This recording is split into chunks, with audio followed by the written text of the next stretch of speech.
Hey guys, welcome to target सरकारी नौकरी में हर्षद अली।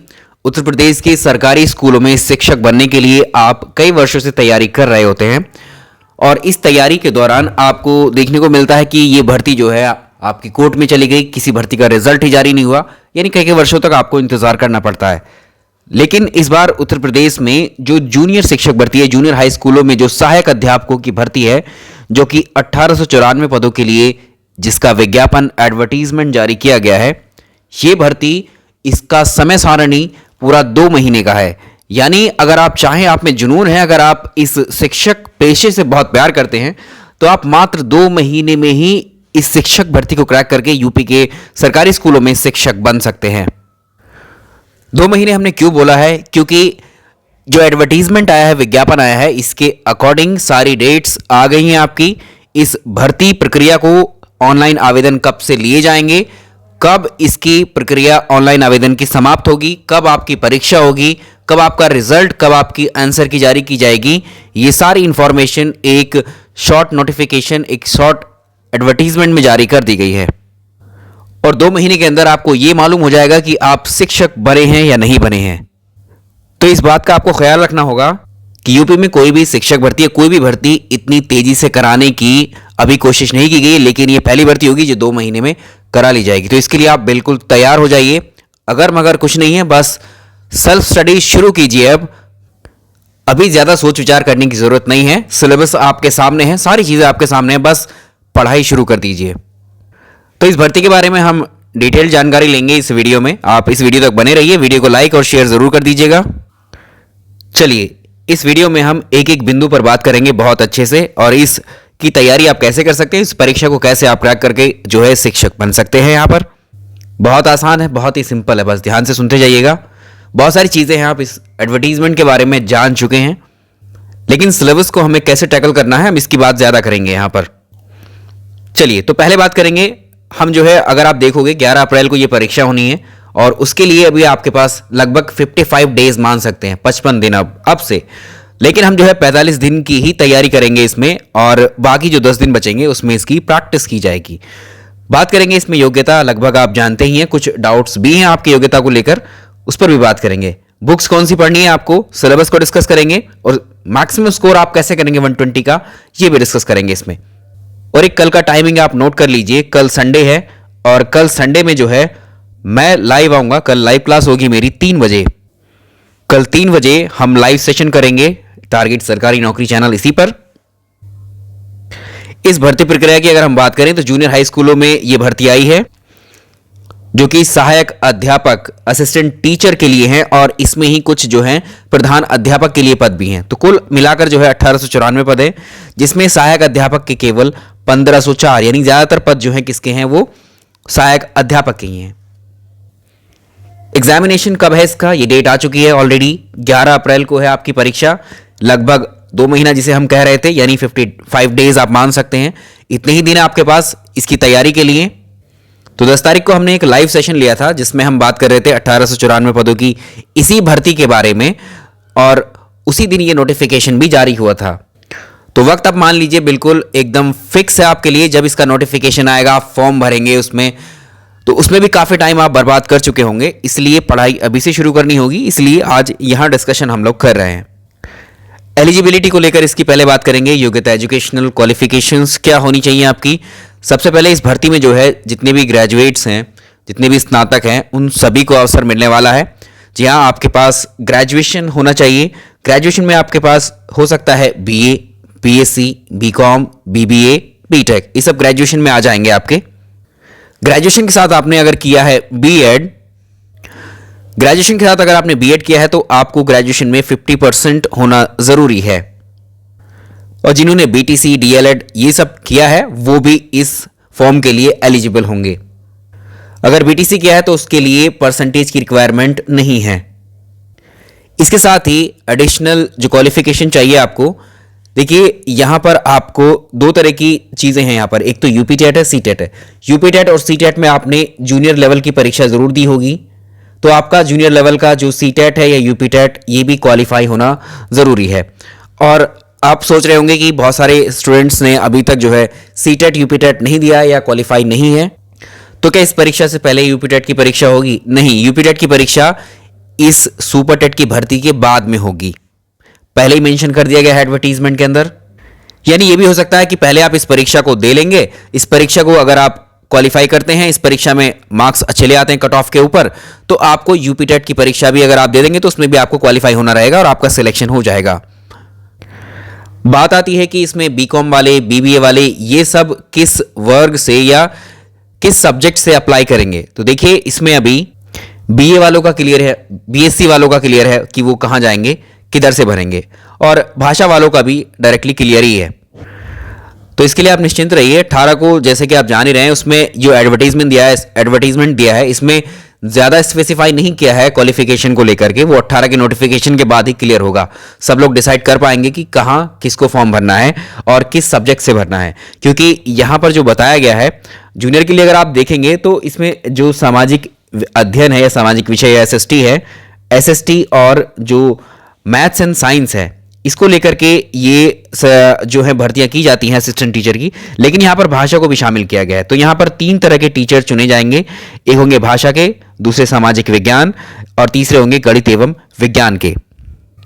ऐसा बिल्कुल नहीं है कि ग्रेजुएशन में जो आपका सब्जेक्ट कॉम्बिनेशन है उसके अकॉर्डिंग ही आपको जो है फिल करवाया जाएगा, ऐसा भी नहीं है। आपने टेट या सी टेट जिस हिसाब से भी दिया है, कोई उसमें साइंस वर्ग चुना है या फिर आपने कला वर्ग चुना है, वो उस पर डिपेंड करेगा, या फिर आपने बीएड के जो विषय रहे होंगे उस पर डिपेंड करेगा। वो आपको 18 को ही क्लियर होगा। उसके लिए आपको 3 से 4 दिन और रुकना पड़ेगा अभी। बट मोटा प्रारूप हम जो जिस पर बात करना चाह रहे हैं वो है इसकी सिलेबस की, ठीक है। और इसमें जो है 3 तरह के टीचर हैं, जो तीन तरह के टीचर जो है चुने जाएंगे इस परीक्षा के थ्रू। एक तो भाषा के टीचर होंगे, भाषा के अध्यापक। भाषा में आपको 3 भाषाएं इसमें शामिल की गई है, हिंदी, अंग्रेजी, संस्कृत। हिंदी, अंग्रेजी और संस्कृत। अगले हैं इसमें सामाजिक अध्ययन के टीचर होंगे और गणित विज्ञान के टीचर होंगे। पेपर का प्रारूप समझते हैं, फिर इनके अकॉर्डिंग पेपर कैसे होगा, ये कैसे चुने जाएंगे। इन तीनों विषयों का अध्यापक बनने के लिए आपको 2 पेपर देने होंगे, 2 पेपर पास करने होंगे, जिसमें पेपर 1 रहेगा आपका जीएस का, सामान्य अध्ययन का। सामान्य अध्ययन के 50 क्वेश्चंस आएंगे जो कि 50 अंक के ही होंगे। 50 क्वेश्चंस आएंगे आपको। अभी डिस्कस करेंगे इन 50 प्रश्नों में किस किस विषय के प्रश्न आपसे पूछे जाएंगे। अगर हम बात करें पेपर 2 की, तो पेपर 2 होगा आपका, ये आपका पेपर 1 कितने 50 क्वेश्चंस का होगा और पेपर 2 आपका 100 क्वेश्चंस का होगा, यानी टोटल 150 क्वेश्चंस होंगे। तो इनको 150 मार्क्स में लिया जाएगा। जो पेपर 2 होगा आपका, पेपर 2 में आप मान लीजिए अगर हिंदी भाषा के शिक्षक बनना चाहते हैं तो आपसे हिंदी के ही सवाल पूछे जाएंगे, 100 सवाल। अगर आप अंग्रेजी से अप्लाई कर रहे हैं, अंग्रेजी के अध्यापक बनना चाहते हैं, तो 100 सवाल आपसे, ये 100 प्रश्न आपसे अंग्रेजी के ही पूछे जाएंगे। अगर आप संस्कृत का अध्यापक बनना चाहते हैं तो आपसे 100 सवाल संस्कृत के पूछे जाएंगे। यानी कोई एक भाषा आप चुन सकते हैं और उसी में अप्लाई कर सकते हैं। जिस भाषा को आप चुनेंगे उसी के 100 प्रश्न आपसे पूछे जाएंगे और जीएस के 50, तो यानी कुल मिलाकर के 150 प्रश्न। अगर आप भाषा नहीं चुनते हैं, भाषा के टीचर नहीं बनना चाहते हैं, आप चाहते हैं कि एसएसटी सामाजिक अध्ययन सामाजिक विषय के टीचर बनना चाहते हैं, तो आपसे सामाजिक विषय के ही 100 प्रश्न पूछे जाएंगे और 50 प्रश्न किसके होंगे, जीएस के, सामान्य अध्ययन के। और अगर आप नहीं चाहते हैं कि इन दोनों में से कोई सा भी टीचर बनना, तो आप गणित या विज्ञान को चुनना चाहते हैं, तो 100 क्वेश्चंस किसके होंगे, गणित और विज्ञान के ही होंगे। तो टोटल मिलाकर कितने होंगे, 150 क्वेश्चन। यानी आप ये समझ लीजिए इन तीनों चीजों में एक चीज आपको समझ आई जो कॉमन नजर आ रही है, वो है ये 50 मार्क्स की जीएस। यही आपको बढ़त दिलाएगी, क्योंकि यहां पर अगर आप हिंदी की बात करें, अंग्रेजी की बात करें, भाषा की या इन कोर सब्जेक्ट्स की, इनमें आप जो है अपने लेवल की स्टडी करेंगे। लेकिन यहां पर जो है सभी लोग एक जैसे होंगे, तो ये बहुत ज्यादा इंपॉर्टेंट रोल प्ले करने वाला है इसमें। अगर आप इसमें 40 मार्क्स भी ले आते हैं, और जो कि बेहद आसान रहेगा इसमें 40 मार्क्स को कवर करना, और अपने कोर सब्जेक्ट में 80 मार्क्स या 80 प्लस मार्क्स भी ले आते हैं, तो आप 120 को क्रॉस कर लेंगे बहुत आसानी से। और ये इतना भी टफ नहीं है बिल्कुल भी। आगे सिलेबस डिस्कस कर रहे होंगे आपसे हम।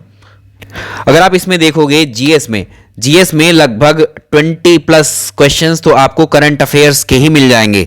20 प्लस क्वेश्चंस तो करंट अफेयर्स के ही मिल जाएंगे। ईवीएस के क्वेश्चंस इसमें आएंगे, यूपी के क्वेश्चंस, यूपी हालांकि लिखा नहीं है इसमें, लेकिन यूपी के क्वेश्चंस भी डेफिनेटली इसमें पूछे जाएंगे। तो बेहद आसान हो जाएगा इसमें आपको स्कोर करना। आइए बात करते हैं इनकी सिलेबस की। देखो 50 नंबर को कितने आसानी से आप कवर कर पाओगे। इस भर्ती में जो 50 मार्क्स का जो 50 क्वेश्चंस का सिलेबस है वो इस तरह से है।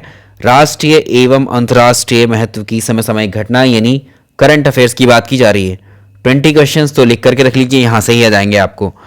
इसमें दूसरा स्कोरिंग और इंपॉर्टेंट सेक्शन है आपका भारतीय राजनीति, शासन, संविधान यानी राजनीतिक व्यवस्था। ये एक ही बात है, सारी सब एक ही जैसी है, एक ही नाम है।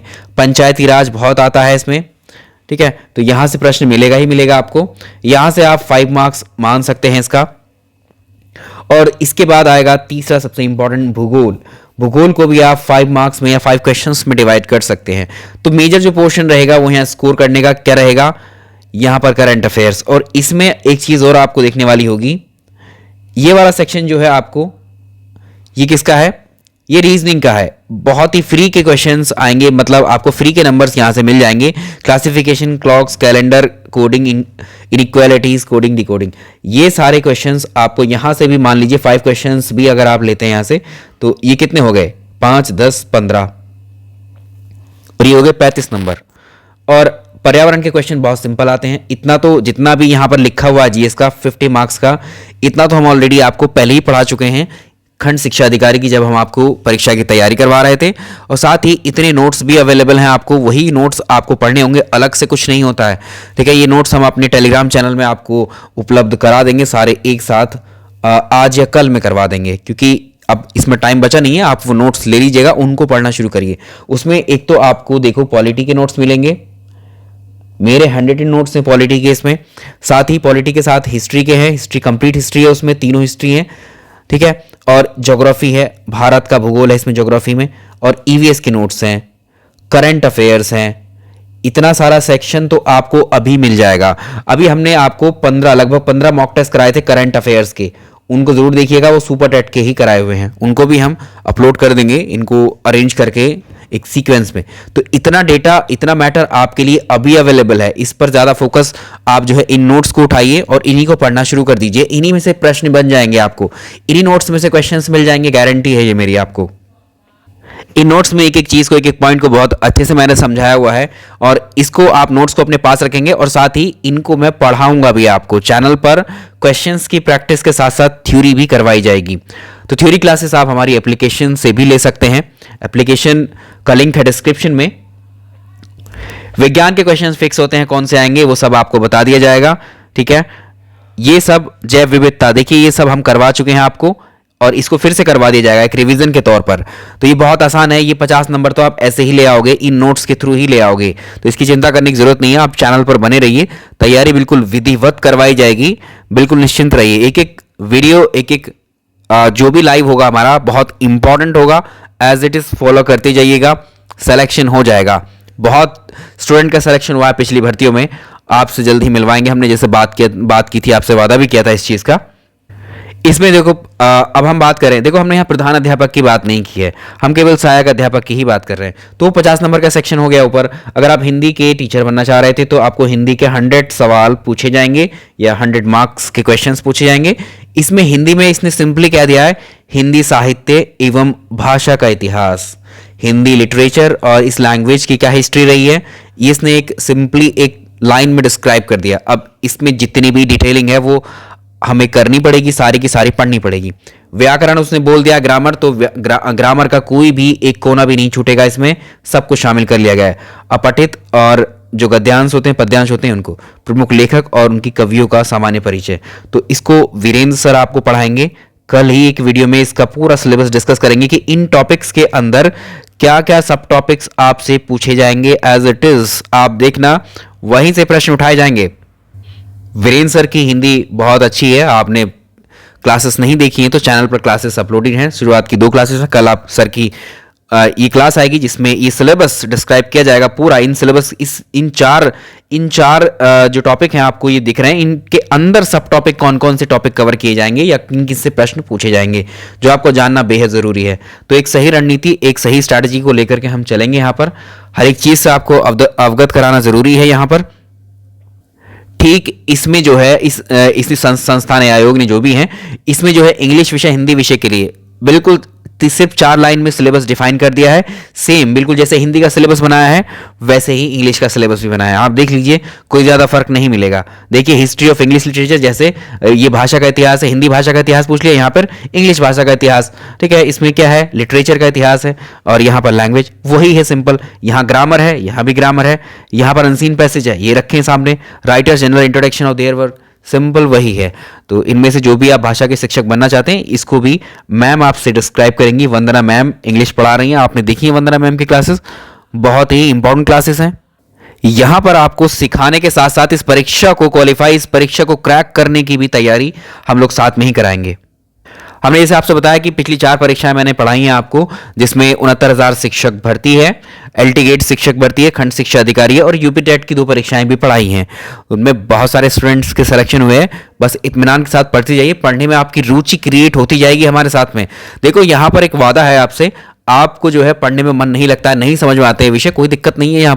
यहाँ पर आपको ऐसे लेकर के चलेंगे कि अगर आपकी शिक्षक बनने की इच्छा भी नहीं है तो यहाँ से जागृत हो जाएगी, वो शुरू होने लगेगी। आपको लगेगा, कॉन्फिडेंस आएगा यहाँ से पढ़ करके। जब आप समझते हैं, सीखते हैं चीज़ों को, तभी कॉन्फिडेंस आता है, उससे पहले नहीं आने वाला है, कभी भी नहीं आने वाला है। खाली रटना चीज़ों को, सवालों को या नोट्स को, ये कोई सही एक टीचर के लिए सही रणनीति कभी नहीं हो सकती है, उसके फ्यूचर के लिए तो कभी नहीं हो सकती है। बहुत सारे टीचर्स आप जाकर के देख लो, अभी जो सरकारी स्कूल है, प्राथमिक के हों चाहे उनसे बड़े स्कूल हों, उनमें देख लो, आज भी टीचर भले ही वो बन करके चले गए हैं, लेकिन उनकी हालत अभी की वैसे ही है। वो चीज़ फील भी करते हैं, रियलाइज़ करते हैं, क्योंकि वो जो उन्होंने शिक्षा ग्रहण की, ना तो उसको यूटिलाइज कर पा रहे हैं, ना ही उसको डिलीवर कर पा रहे हैं अच्छे से। तो आप इस तरह की गलती कभी मत कीजिएगा, क्योंकि ये शिक्षक भर्ती भले ही कम पदों के लिए है, लेकिन इसमें प्रबल दावेदारी उसी की है जो सही रणनीति, जो विषयों का सही ज्ञान रखता होगा। और सही ज्ञान के लिए हम आपके लिए यहाँ अवेलेबल हैं। आपने देखा है कि किसी भी विषय को हम आपको कैसे पढ़ाते हैं, कैसे समझाते हैं। इसके साथ ही आपकी टीजीटी की परीक्षा फिर से आ रही है। इस महीने नोटिफिकेशन आपको मिल जाएगा टीजीटी का भी, जो रद्द हुआ था पहले, ठीक है, जो कि 15,000 प्लस भर्ती इसमें होनी है। तो इसकी भी चिंता मत करिए आप। ये भी देखिए, शिक्षक भर्ती आपके लिए आ रही हैं, भर्तियां आती जाएंगी, भर्तियों को कोई नहीं रोक रहा है, लेकिन आप कब तैयार होंगे इन भर्तियों के लिए? आपके तैयार होने का मतलब है आपके विषय कब तैयार होंगे। जब विषय तैयार होंगे तभी कोई भर्ती में आपका सिलेक्शन होगा, उससे पहले तो नहीं होने वाला है। चाहे बैठकर दिन गुजारते रहो, लाखों वीडियोस देख लो यूट्यूब के ऊपर, कुछ होने वाला नहीं है। दृढ़ निश्चय करना ही पड़ेगा आपको। उठिए, अभी हमारे साथ कीजिए। ठीक वैसा ही संस्कृत भाषा को भी ट्रीट किया गया है यहाँ, सेम वही चीज़, तीनों में एक जैसा पैटर्न ही रखा है, तीनों भाषाओं के साथ एक जैसा बर्ताव किया गया है। तीनों भाषाओं के इतिहास पूछे हैं, उनकी ग्रामर पूछी है, अनसीन पैसेज, और उनके राइटर जो इन्होंने संस्कृत में योगदान दिया है, जिन राइटर्स ने। चलिए, ये तो हो गई भाषा के बारे में, कोई भी एक भाषा चुन लेंगे आप। अब बात करते हैं 100 मार्क्स का। अगर आप चाहते हैं एसएसटी के टीचर बनना, सोशल स्टडीज़ या सोशल साइंस के टीचर आप बनना चाहते हैं, तो इसमें जो है, इसमें 3 विषय आपको शामिल किए गए। देखिए, देखते हैं कितने कौन कौन से विषय हैं, क्या क्या विषय हैं इसमें। सामाजिक अध्ययन में आप जानते हैं, इतिहास पढ़ते हैं आप, इतिहास को जानने के स्रोत। हालांकि स्रोत पर क्वेश्चंस, जैसे भारत के इतिहास को जानने के लिए क्या क्या स्रोत हो सकते हैं, हमारे पास बहुत सारे अवशेष हैं, जो जैसे मोहनजोदाड़ो हैं, ठीक है, हड़प्पा की जो सभ्यता थी, खुदाई में मिली थी, वहाँ पर बहुत सारे भवन, वहाँ पर बहुत सारी चीज़ें, वस्तुएं मिली थी। उन चीज़ों से हम जो है उस समय का प्रेडिक्शन कर रहे थे। कहीं पर हमें चावल की खेती होने के साक्ष्य मिलते हैं। तो ये सब हमारे भारत के इतिहास को जानने के स्रोत हैं, सोर्सेस हैं। पाषाण काल में क्या हुआ था, पत्थरों का जो काल था, जब इंसान आया तो पत्थरों के काल में वो कैसे यूज करता था, पत्थरों के साथ साथ वो किस तरह का उसका विकास हो रहा था। ताम्र पाणविक संस्कृति, और अगला है वैदिक संस्कृति, वैदिक लिटरेचर, वेरी इंपॉर्टेंट। ये आपको जो इतिहास के हमने अभी आपको नोट्स का जिक्र किया था, ये सारे इतिहास के नोट्स तो पहले ही हम आपको दे देंगे, कल दे देंगे, कल तक दे देंगे। आप थोड़ा इंतजार कीजिएगा, क्योंकि इस भर्ती से हम बहुत अच्छे से डील करना चाहते हैं, ठीक है। 6वीं शताब्दी ईसा पूर्व का भारत को डिस्कस करना है। भारत के प्रारंभिक राज्य महाजनपदों की बात यहाँ चल रही है। 16 महाजनपद या 16 महाजनपद जो हुए थे भारत में। मौर्यन साम्राज्य बहुत डिटेल में पढ़ाया मैंने, बहुत अच्छे से पढ़ा रखा है इसको पहले ही आपको। आप चाहेंगे तो इसको हम दोबारा से शुरू करेंगे और ऐसे पढ़ाएंगे आपको कि एक बार में फीड हो जाएगा। इतिहास सबको बोरिंग लगता है, लेकिन यहाँ बोरिंग नहीं लगेगा मेरे साथ में आपको, ठीक है। मौर्योत्तरकालीन भारत है, गुप्त काल, राजपूत काल रहेगा, पुष्यभूति वंश, दक्षिण भारत के राज्य रहेंगे इसमें। ये छोटे छोटे राज्य हुए थे, छोटे छोटे काल हुए थे। 6वीं शताब्दी का धार्मिक और सामाजिक आंदोलन जो हुए हैं यहाँ पर। अब यहाँ पर जो हुआ है इस्लाम का आगमन भारत में किस तरह से हुआ, यानी लगभग 712 एडी की बात है। यहाँ पर मोहम्मद बिन कासिम के आगमन के साथ भारत में मुस्लिमों का प्रवेश हुआ है। उसके बाद दिल्ली सल्तनत यहाँ फॉर्म की जाती है, इसका विस्तार होता है, और बाद में आती है मुगल साम्राज्य, इसका विघटन होता है, और उसके बाद इनकी संस्कृति, इनका पतन के बारे में मेंशन। देखो यहाँ पर जो चीज़ें मेंशन की गई हैं इतिहास में जानने के लिए, इतिहास के प्रश्नों के बारे में अगर हम बात करें तो इसकी जो संस्कृति है, ठीक है, उसमें इतिहास में जैसे कला है, कला को लेकर क्या विकास हुआ है, ठीक है, कला, स्थापत्य कला को लेकर क्या विकास हुआ है, आर्किटेक्चर को लेकर क्या विकास हुआ है, साइंस को लेकर क्या विकास हुआ है, ये सब इसमें पूछे जाते हैं प्रश्न आपसे। यूरोपीय शक्तियों का भारत में आगमन, ये सब आपको पढ़ाया हुआ है, फिर से पढ़ाएंगे हम आपको बहुत अच्छे से। वास्को डी गामा को बताएंगे भारत कैसे पहुंचा है। उसी के बाद में बहुत सारे जो यूरोपियंस कंपनियां हैं, यूरोपियन लोग हैं यहाँ भारत में आने लगे और कैसे सेटअप तैयार कर लिया, ब्रिटिश ईस्ट इंडिया कंपनी के रूप में या फ्रेंच ईस्ट इंडिया कंपनी, बहुत सारे लोग आए हैं यहाँ पर, राज किया है। तो भारत में कंपनी ने कैसे एक्सपेंड किया है, भारत में रेनेसां, भारत में नवजागरण, भारत में राष्ट्रवाद का उदय, स्वाधीनता आंदोलन, स्वतंत्रता की प्राप्ति, भारत विभाजन, स्वतंत्र भारत की चुनौतियां। अब यहां तक देख पा रहे हैं आप, यहां क्या क्या पूछ लिया आपसे, सिंपल इसने कुछ नहीं कहा है आपसे, आप इस चीज का ध्यान रखिए। हमारे जो इतिहास है भारत का, भारत के इतिहास को हम 3 पार्ट्स में डिवाइड करते हैं। पहला पार्ट आता है एंशिएंट इंडिया, यानी प्राचीन भारत, एंशिएंट इंडिया को आप बोलते हैं प्राचीन भारत। दूसरा सेक्शन आता है इसका मेडिवल इंडिया, मेडिवल इंडिया को बोलते हैं आप मध्यकालीन भारत। और लास्ट वन होता है इसका मॉडर्न इंडिया, मॉडर्न इंडिया को आप बोलते हैं आधुनिक भारत। तो ये 3 सेक्शन होते हैं। इसने इन तीनों का नाम ना बोल करके इन तीनों के ही टॉपिक्स को शामिल कर लिया है। यहां पर देखिए प्राचीन भारत, ये रहा मध्यकालीन भारत, और यहां पर ही आ जाएगा ये आपका आधुनिक भारत। तीनों, यानी इतिहास को कंप्लीट इसने पूछ लिया है। तो ये हो गया इतिहास को समझने का, इसके सब्जेक्ट को जानने का। यानी आपको ये याद रखिए एंशिएंट, मेडिवल और ये मॉडर्न, तीनों इंडिया पढ़नी है, तीनों भारत के इतिहास पढ़ने हैं। अगला सेक्शन है हम और हमारा समाज। ये कुछ आपको कैसे लगेगा, ये पॉलिटी से संबंधित है, ये राज्य व्यवस्था से है ना। इसमें टॉपिक जरूर दिया है, लेकिन इतने हल्के प्रश्न इससे नहीं पूछे जाएंगे। हम और हमारा समाज, जैसे आप किताबें पढ़ते हैं, SCERT की आप किताबें पढ़ते होंगे, है ना, वो किताबें आप जरूर देखें एक बार। ग्रामीण एवं जो आपकी 6 to 12 तक की यूपी बोर्ड की किताबें हैं, या आप इसको रेफरेंस ले सकते हैं, अभी 6 to 12 तक की ही NCERT की जो किताबें हैं, इनको भी रेफरेंस बना सकते हैं पढ़ने के लिए, ठीक है। सब्जेक्ट मैटर वही होता है, हमेशा कुछ नहीं बदला जाता है। तो ग्रामीण एवं नगरीय समाज में रहन सहन, ग्रामीण एवं नगरीय सुशासन, तो ज़्यादा प्रेफर आप जो करेंगे यूपी की जो किताबें होती हैं SCERT की, जो स्टेट वाली होती हैं, यूपी के सरकारी स्कूलों में जो होती हूँ। जिला प्रशासन क्या है, डिस्ट्रिक्ट एडमिनिस्ट्रेशन। डिस्ट्रिक्ट में सबसे बड़ा क्या होगा, DM, ठीक है, SP, मतलब अलग अलग जो विभाग होंगे उनमें बड़ी बड़ी रैंक्स होंगी, उन सबको डिस्कस करना है कि एक जिले के प्रशासन को कौन कौन लोग संभालते हैं, अलग अलग पद होते हैं इसमें, तहसीलों का काम आएगा इसमें, ब्लॉक्स का काम आएगा, सबका। और अगला है हमारा संविधान, केंद्रीय व राज्य शासन व्यवस्था। एक कॉन्स्टिट्यूशन है, सिंपल है तो सारा कॉन्स्टिट्यूशन ही ये भी। भारत में लोकतंत्र, डेमोक्रेसी, देश की सुरक्षा एवं विदेश नीति, वैश्विक समुदाय एवं भारत, नागरिक सुरक्षा, यातायात सुरक्षा, ये भी डिस्कस किया जाएगा इसमें, दिव्यांगता। और यहां तक हो गया ये पॉलिटी का सेक्शन, ठीक है, यहां तक हो गया ये पॉलिटी का सेक्शन। अब आ गया आपको ज्योग्राफी में सौरमंडल में पृथ्वी और ग्लोब पर पृथ्वी के स्थानों का निर्धारण। अगर यहां बोल दिया है तो आपको लैटिट्यूड, लॉन्गिट्यूड के बारे में बात कर रहा है, अक्षांश और देशांतर। टॉपिक को अलग तरह से पूछा गया है। पृथ्वी की गतियां कैसी होती हैं, पृथ्वी की अपने एक्सिस पर घूमती है, और साथ ही अपने एक्सिस पर घूमने के साथ साथ ये सूर्य का चक्कर भी लगाती है, यानी परिक्रमण और परिभ्रमण की बात पूछ रहा है, यानी रोटेशन और रेवोल्यूशन पृथ्वी के। मानचित्रण, मैपिंग पूछेगा इसमें, पृथ्वी के 4 परिमंडलों को, स्थल मंडल, पृथ्वी की संरचना, पृथ्वी के प्रमुख स्थल रूप, ये स्थलाकृति हैं पृथ्वी के ऊपर, लैंड फॉर्म्स किस तरह के होते हैं, ठीक है, ये क्या है, पहाड़ है, ये क्या है, प्लेट्यू है, ये क्या है, समतल मैदान है ना, ये सब डिस्कशन करेंगे हम लोग। और पृथ्वी जो स्थल मंडल है, स्थल मंडल पृथ्वी की संरचना, पृथ्वी के अंदर क्या क्या है, पृथ्वी के बाहर क्या क्या है, ठीक है, ये पृथ्वी की संरचना में आ जाएगा।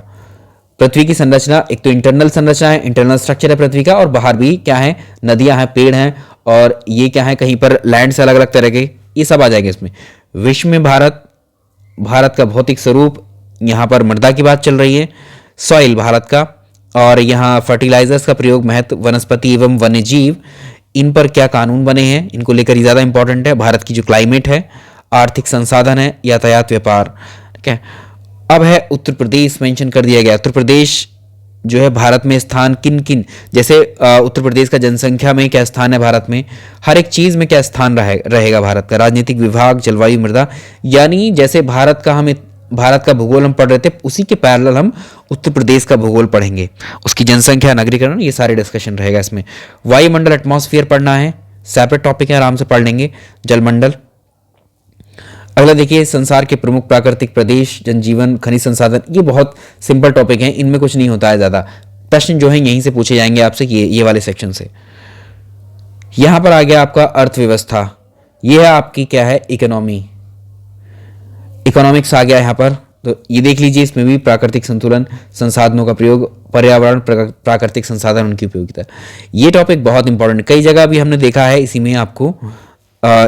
यहाँ पर देखिए बहुत ही कम टॉपिक ऐसे होंगे इकोनॉमिक्स के जो पूछे जाएंगे, उनको करवा देंगे, बहुत आराम से इजीली हो जाएगा। पर्यावरण के क्षेत्र में देखो यहाँ क्या है भाई, यहाँ पर क्या डाला है, पर्यावरण के क्षेत्र में जो पुरस्कार हैं हम आपको पहले ही पढ़ा चुके हैं अभी सुपर टेट के इसमें, पर्यावरण दिवस, उसमें पर्यावरण कैलेंडर, ये सब तो अभी मेंशन कर रखे हैं इसने, लेकिन ये हम पहले ही पढ़ा चुके हैं, फिर से करेंगे इसको। गणित वाले वर्ग के लिए तो इस वाले सेक्शन को देखो कौन पढ़ाएगा आपको, इस वाले सेक्शन को आपको यहां पर शाहनवाज सर पढ़ाएंगे, शाहनवाज सर पढ़ाएंगे, और साथ ही मैं भी पढ़ाऊंगा आपको, ठीक है। एसएसटी वाले सेक्शन को हम दोनों लोग देखेंगे, क्योंकि ये चीज़ आपको समझ में भी आनी चाहिए, इसीलिए। मैथमेटिक्स में आप जानते हैं सिंपल है, प्राकृतिक संख्या, नेचुरल नंबर्स, पूर्ण संख्याएं, परिमेय संख्या, रैशनल नंबर कौन से हैं, अलग अलग टाइप्स की जो संख्याएं होती हैं, इसको पढ़ा रहे हैं आपको सत्या सर। मैथ्स बहुत आसान हो जाएगा, जो मैथ्स से अप्लाई कर रहे हैं आपके लिए, मैथ्स बहुत सिंपल होने वाला है, ये कुछ भी नहीं है ये टॉपिक, ये सब चौथी पांचवी के क्लास के क्वेश्चन है ये आपके लिए, ये टॉपिक ये सत्या सर पढ़ा रहे हैं भी, कॉम्पिटिटिव लेवल का बहुत तगड़ा, उसकी चिंता मत करिए, कुछ भी नहीं आ रहा है मैथ्स में। इन जितने भी सब्जेक्ट को हमने डिस्कस किया है, पूरी टीम, हमने आपको अभी 10 तारीख का लाइव सेशन हमने लिया था, जिसमें मैं भी लाइव आया था पहली बार यूट्यूब चैनल पर, अपने इस चैनल पर, तो उस लाइव को आप देख लीजिएगा। और हम लोग अब जो है इस परीक्षा को लेकर, इसके विषयों को लेकर बहुत ज़्यादा गहन अध्ययन कराने वाले हैं आपका, तो इन सबको जो है आप हमारे साथ सीखिए, बहुत इजीली आपको आ जाएगा। हम पहले ही कह रहे हैं कि आपको नहीं पढ़ा है तो कोई मैटर नहीं करता है, सब आ जाएगा आपको जितना भी है, एक एक चीज़ को बहुत डिटेल में, बहुत बेसिक से डिस्कस करेंगे, और उन चीज़ों पर नहीं जाएंगे जो आपकी परीक्षा में नहीं आएंगी, ठीक है। ये सब आ जाएगा आपको, एक बार तैयार कर लीजिए ये वाला सब, किसी भी परीक्षा में बैठ जाइएगा, यही सब लौट फिर के पूछा जाना है आपसे। अगला है विज्ञान विषय, विज्ञान विषय को देखेंगे, दैनिक जीवन में विज्ञान। आपने अब 69,000 शिक्षक भर्ती का सिलेबस देखा, सिलेबस बहुत ही सिंपल बनाया हुआ है इसने, इसको समझने की देर है बस। दैनिक जीवन में विज्ञान के कितने टॉपिक मैंने आपको पढ़ा दिए हैं, इंपॉर्टेंट खोजें क्या हुई हैं, आविष्कार क्या क्या किए हैं, बल्ब का आविष्कार, भाप के इंजन का आविष्कार, टेलीफोन का आविष्कार, ये सारे आविष्कार है ना, ये सब आएंगे। इनका महत्व, मानव विज्ञान एवं प्रौद्योगिकी आ गया इसमें। तो विज्ञान में आप देख रहे हैं कुछ कुछ जो यूपी टेट में सिलेबस आपने देखा होगा, यूपी टेट का जो सिलेबस है आपने उसमें देखा होगा, ये कुछ कुछ इस तरह के टॉपिक्स आपको देखने को मिल जाएंगे। ये वाले टॉपिक आपने सुपर टेट जो 69,000 शिक्षक भर्ती हुई थी प्राइमरी वाली, ये टॉपिक उसमें के हैं, कुछ कुछ वही टॉपिक हैं ज़्यादातर जो आपकी 69,000 शिक्षक भर्ती में है, लेकिन उनको शफल किया गया है, अलग अलग तरीके से अब अलग पैटर्न में ढाला गया है, सिलेबस वही है लगभग, ठीक है। तो इसमें सजीव, निर्जीव पदार्थ, जीव जगत क्या है इसमें, इसको तो आप जानते ही हैं, सजीव और निर्जीव क्या होते हैं, सजीवों का वर्गीकरण, ठीक है, ये हो जाएगा। जीव विज्ञान आ गया यहाँ पर, ये जीव विज्ञान है। ये दैनिक जीवन में विज्ञान हम फिजिक्स, केमिस्ट्री, बायोलॉजी तीनों विज्ञानों में देखते हैं।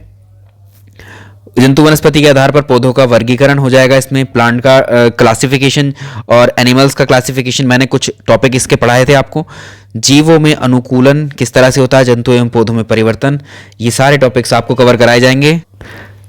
नेक्स्ट देखेंगे तो ये सारे देखो टॉपिक बहुत सिंपल हैं, इसमें बताना कुछ भी नहीं है आपको, सिर्फ पढ़ाना है अब आपको हमें आकर के सीधे, ये आपको डिस्कस कर लेना है।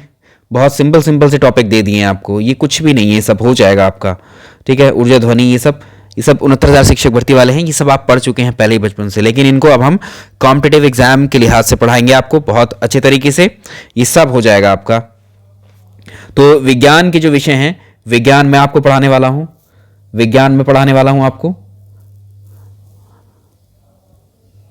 तो इसमें तीनों विज्ञान आ गए, आवर्त सारणी, पीरियोडिक टेबल आ गई है, रक्त की संरचना, ब्लड का स्ट्रक्चर, वर्ग एवं रक्त के आदान प्रदान में सावधानियां, बायो का टॉपिक है यहाँ, ऊर्जा के वैकल्पिक स्रोत क्या क्या हैं, ठीक है। यानी यहां पर हम ऊर्जा के जो है रिन्यूएबल और नॉन रिन्यूएबल एनर्जी रिसोर्सेज की बात करेंगे। यहाँ पर खनिज एवं धातु, मेटल एवं मिनरल्स, कार्बन उसके यौगिक, मानव निर्मित वस्तुएं, प्लास्टिक, कांच, साबुन, सब केमिस्ट्री का हिस्सा आ गया।